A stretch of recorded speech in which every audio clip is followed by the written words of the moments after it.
Okay, this is for beautiful celery 461.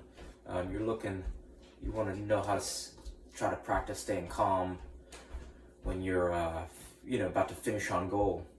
So I guess it's.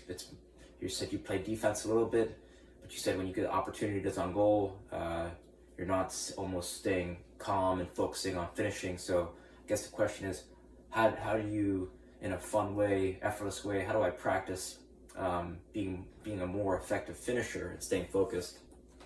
The first thing that you can do is actually change your breathing, and what this is going to allow you to do is not only on the field and off the field, but in high pressure situations, high stress situations, stay calm, stay focused.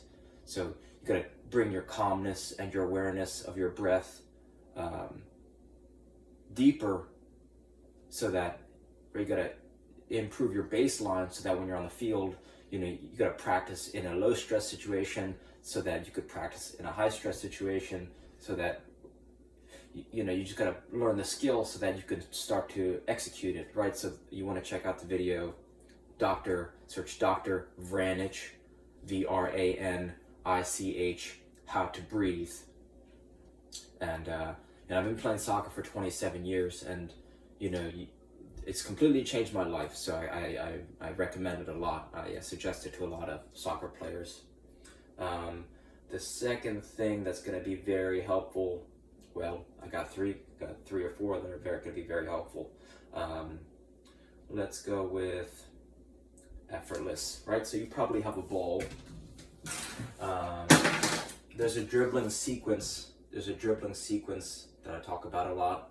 It's from a skills and drills trainer named Tom Turnbull, and it goes like this. It goes outside, outside, inside, outside, inside, outside, outside, inside, outside, inside.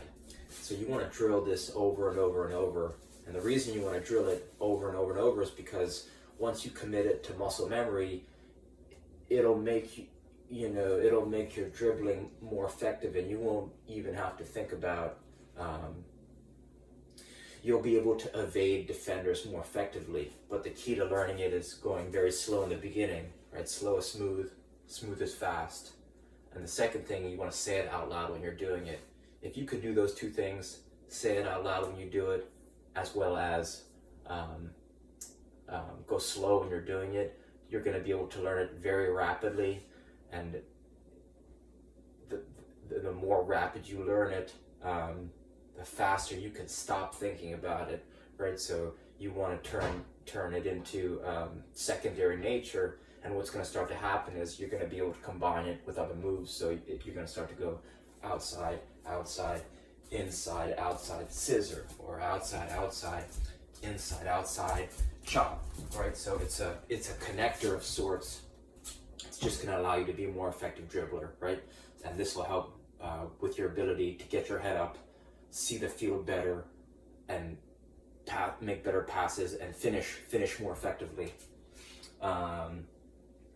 The second thing that might help your awareness, well, I got a couple. In terms of just finishing on goal, right? Each touch with this kick trainer is going to help with your ball striking. So if you got $24 to invest in a kick trainer, this is a SKLZ kick trainer on Amazon.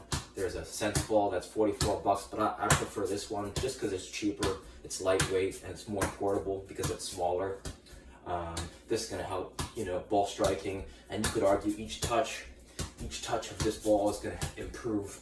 It's like each touch is a shot, right? You could think of it, or each touch is a pass. So when you're just maximizing your repetitions, this is great because you don't have to wait for a training partner. You don't have to go to a wall. You could just improve your finishing just in the comfort of your home, right? So this is a great tool that you could, you could make one yourself. Size 1 ball, a length of rope, and some duct tape, and then boom, you have a kick trainer.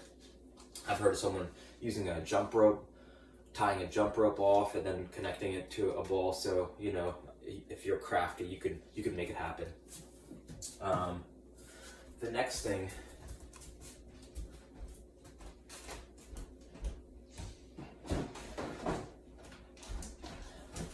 is this barrel game, and it's a way to rapidly improve your juggling ability. But it's not just juggling, it's juggling towards a target. And what this is going to help with finishing on goal is because oftentimes there's bouncing balls,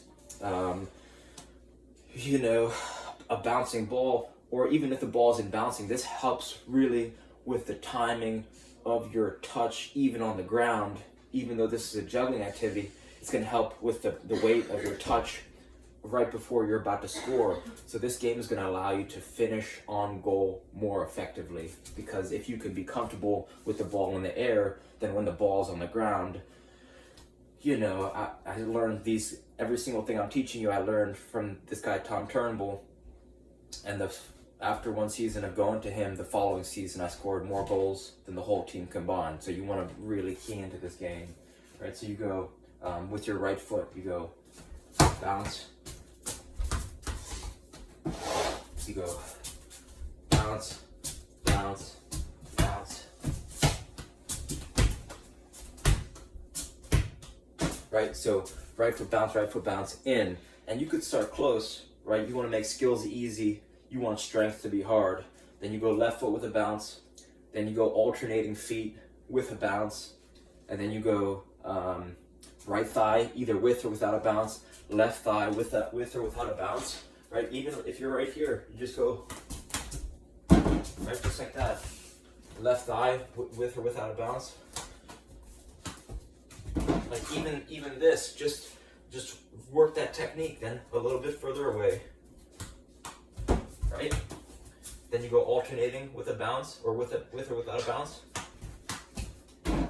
right? And then you finish with any body parts you want with or without a bounce, right? So you go here, right? Finish in the barrel. So you could use a bucket, you could use a hamper, you could use a garbage can, anything you got, just a target that you can aim towards, preferably a vessel that can contain the ball, right?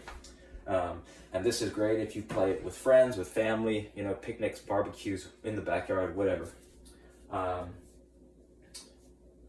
Those three things in particular is gonna allow you, right? Like when you're doing that barrel game, you have to be very focused, right? Juggling kind of draws your attention to it. So this fun and effortless game, you're not just juggling, but you want to master the game in a relaxed fashion, because as the more and more you practice, especially when you're competing against people for time to beat each other to play the game, this is going to help you be in a high pressure situation in the game, because instead of thinking about is someone going to, you know, tackle you from behind or catch up with you, you got to be you got to be focused on the ball. And you know, so this game is gonna subconsciously teach you how to be more focused on the ball instead of thinking about everything else, right? So it's a fun game that's gonna help you score more goals, right? So you want to start to do rotations of all these things I just showed you, right? Because there's a quote that goes, in the brain, neurons that fire together wire together. And all that means is that you should train all these things in very tight time windows, right? So you could be doing, right, this kick trainer, you do this for a few minutes, and then you could do a few minutes of this dribbling sequence, outside, outside, inside, outside, inside, outside, outside, inside, outside, inside, and then a few minutes of that, and then you do a couple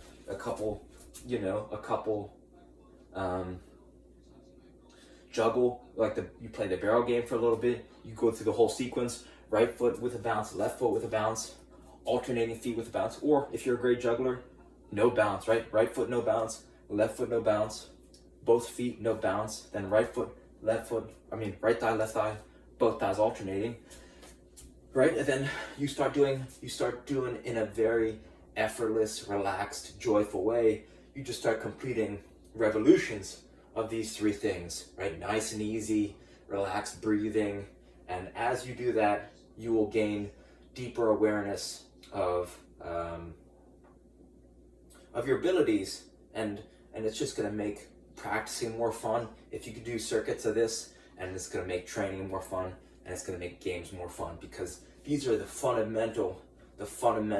some fundamental games that are really going to improve your skills rapidly. And when you focus on the fundamentals, it's going to lead to more fun, right? Learn the fundamentals, have more fun. So I hope this helps, and reach out with any questions. All right, thank you.